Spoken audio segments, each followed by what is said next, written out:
Do your house plants get watered better than you do? Attention, chronically dehydrated people. If you also have these criteria, you were a latchkey kid or otherwise unsupervised for the most part as a child. You are dealing with one or more lifelong chronic illnesses. It took you a long time to get diagnosed, or you still have yet to be diagnosed, and you have a really hard time getting yourself to drink enough water every day. If all those things fit you, and you're fed up with yourself and really ready to create solid change in this area of hydration of your life, welcome in to your daily dose of Dawn at Dawn videos designed to expand your thinking. So, why think about this? My awareness on my chronic dehydration came to me in phases. If you don't think about these things or hear someone else talk about them, we can miss out on healing just ripe for the picking. The first bit, there are three key bits, so stick around. Have you seen a hose water meme? Like, did it give you the ick thinking about drinking out of the hose as a kid? Not exactly inviting the want for hydration. Next, I watched some documentary about public water and bottled water lies. And I grew up 6 blocks from Love Canal, which was the worst ecological disaster in the history of the USA. And in the documentary, they talked about kids getting sick from drinking water from the hoses. So all those things came together in my mind to equal water is bad, sketch, scary. And if you don't feel water is safe, guess what?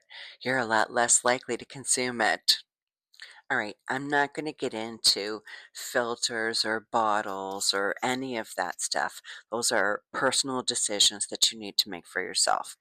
What I want to highlight is if you perceive water as something negative, that needs to go on your to-do list to change that.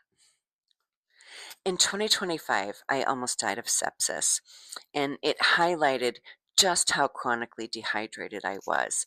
And I decided to make a conscious effort to change that for the first time in my life at 55 years old. Moral of the story is, it's never too late to start, and you can teach an old adult new tricks. The second bit of this awareness literally just happened this week, which is why this dose is being made. um, I finally connected the dots that because I never got on the hydration bus, never learned its significance, I also dehydrated my kids. They always had access to water, but I never made it a big deal to drink it because I didn't. I drank coffee all day. I just apologized last night. Fortunately, they found their way to making that a habit on their own. Okay, the third bit also just came to me this week, and I thought, wow, I can't believe I just realized this now.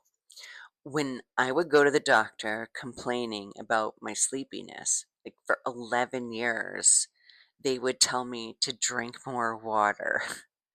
And because no one ever taught me the importance, the significance, the effects of dehydration on the body, it felt like dismissal. Like, just take some Robitussin. Water? Please. I've got widespread body pain. What is water going to do? Who knew? I didn't. It would hydrate my fascia so I didn't hurt as much. My stubbornness kept me from hearing that. It took me so long to get on the hydration train, and that's a testament to the way that chronic sleep deprivation affects the executive functions of the brain. So, in looking at why I was chronically dehydrated, I had to change my perception of water. I had to correct the learning of why drinking water was so important. I had to create behaviors that encourage me to stay the course and then go and heal the generational trauma by sharing that information with my kids. And this is why I say healing is not an all or nothing thing. We heal in bits all the time. And it's only through exposing ourselves to these kind of conversations that these thoughts come into our head and we're able to shift our perspective and reconcile them and move on.